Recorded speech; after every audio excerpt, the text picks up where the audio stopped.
Hi everybody, my name is Connie from EasyVideoCrochet.com, and I'm here to show you today how to do a single crochet chainless foundation row. Here is one that has been done just regularly with the single crochet chain row, and then you do your single crochet row, and then this one is the foundation, chainless foundation way.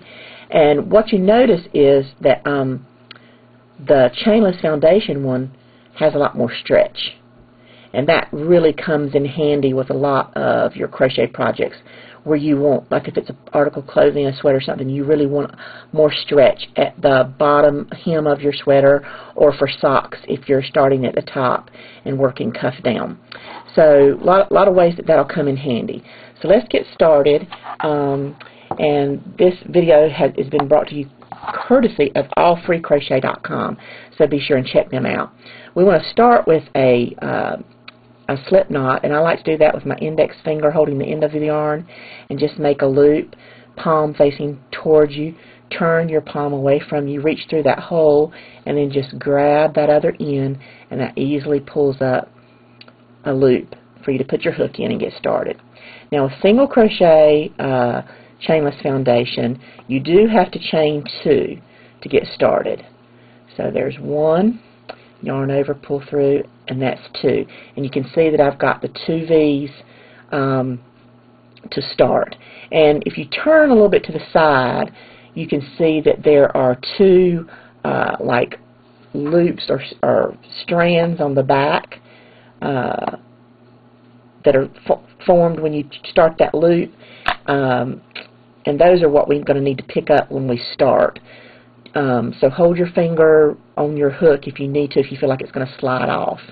And of course we're not going to go in or try to go in this one, because that's where our yarn is coming through. Just remember, where your yarn is coming through, you can't go in there, or otherwise you'll take your work out.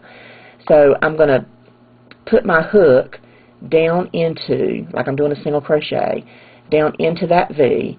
But at the same time, I'm going to turn around, come around here, and where that little back loop is, I'm just going to pick up that back loop too. So it's really like I'm going through both of them at the same time. So into the V, pick up that back loop, and it looks a little funny at first, but as we go along, it'll look better. And of course it looks different too, because it's this big old yarn, but I'm hoping that you can see better. Then you want to yarn over and pull through both of those strands or loops, and then with any kind of chainless foundation, you're going to yarn over and pull through 1, and that's before you do your single crochet, half double, or double, because you're making your chain row at the same time you're single crocheting your row as we go across. Then I'm going to yarn over, pull through both of those loops, and I'm going to just firm up my end.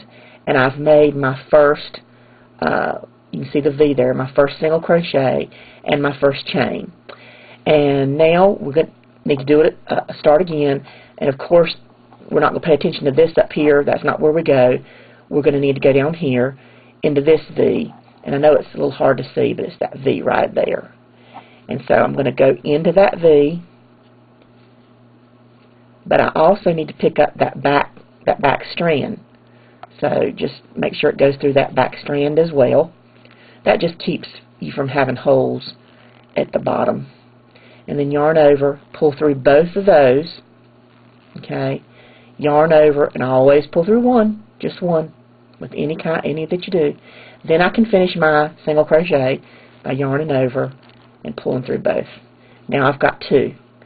Again, we're going to go down here, not this one right here, but that V right there, not over here to the right. Don't pay attention to that. We're paying attention to right here.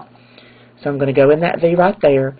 But if you turn your work to the side, you can easily see that you're going to go under there, but you're also going to pick up that back little strand at the same time. Now we've done 5 of them.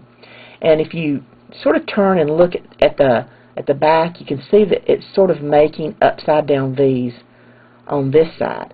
So that's sort of really what you're sort of looking at, your eyes are looking at as you're doing this, because I can see when I turn this to the side and look that this is going to be the next place I'm going to go. I'm going to go in right here.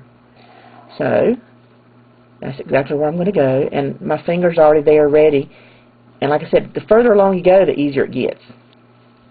And then just yarn over, pull through both of those, yarn over, pull through one, always pull through one.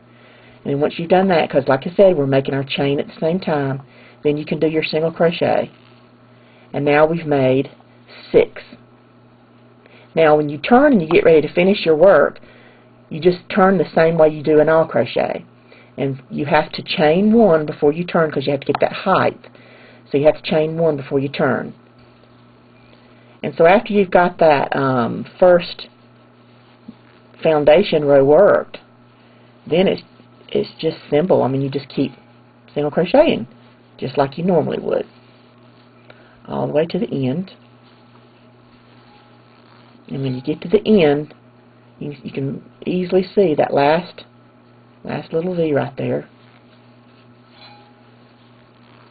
And then you would chain 1 and turn again. And that's as simple as it is. So what I've done is I've done my chain row and my first single crochet row at the same time, and then I've just single crocheted a row across. And you can tell it's got a lot more stretch to it. So I hope you enjoyed that. I hope that helped you. And go and find a project to start on. Have fun.